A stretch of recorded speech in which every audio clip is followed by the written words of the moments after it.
going back to my original question about sort of positionless basketball and why that's been such a strength for you the last 10 years.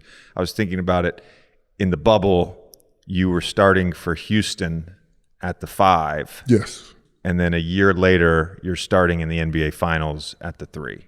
Yeah. And you can just sort of shift in wherever you can guard 2s, you can guard 5s.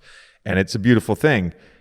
And I'm wondering, too, about that transition from your rookie year when you weren't playing, maybe being a little hard-headed, to when you came back and your development then as an NBA player and embracing a role. It's a common theme we sort of bring up on the show when we talk to certain guys because it's a really hard thing to do.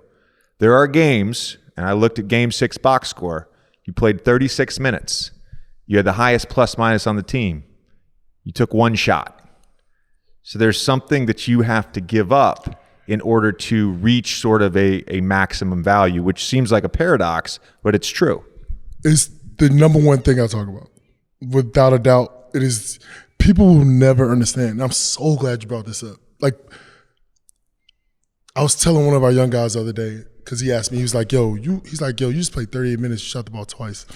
I said, go back, look in the finals, Game 6, the game-winning game. I didn't score a basket. I shot the ball 1 time. I played 40 minutes. 40 minutes. Do you know how hard it is to play as hard as I play and to play defense every possession and run after every 50-50 ball and be the most communicative, talking person and not do anything that not do anything that's going to show up on anybody's highlight film, it's the hardest thing in the world. And the funny thing is, in the moments, I never feel it. It's weird. I never feel it because I'm trying to do so much to help everybody else be the best player they can be and to help our team be the best team that we can be, that even in those moments where you be like, I know a lot of guys are like, oh man, in the second quarter, I ain't touched the ball, I ain't shot, I ain't got no rhythm.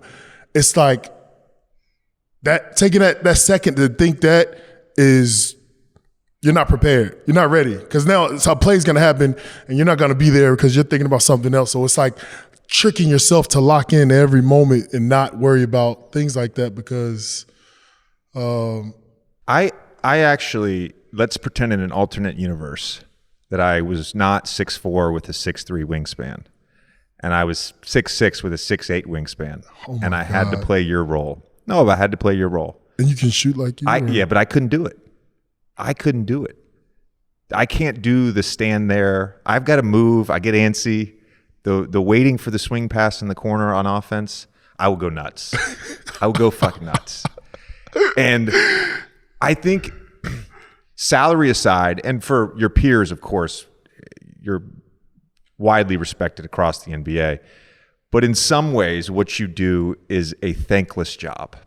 Do you ever feel that way? Oh, for sure. Nobody cares. You know, like it'll be like, oh no, you're great, like whatever, and like it is a thankless job. Like you gotta get used to nobody really caring. Like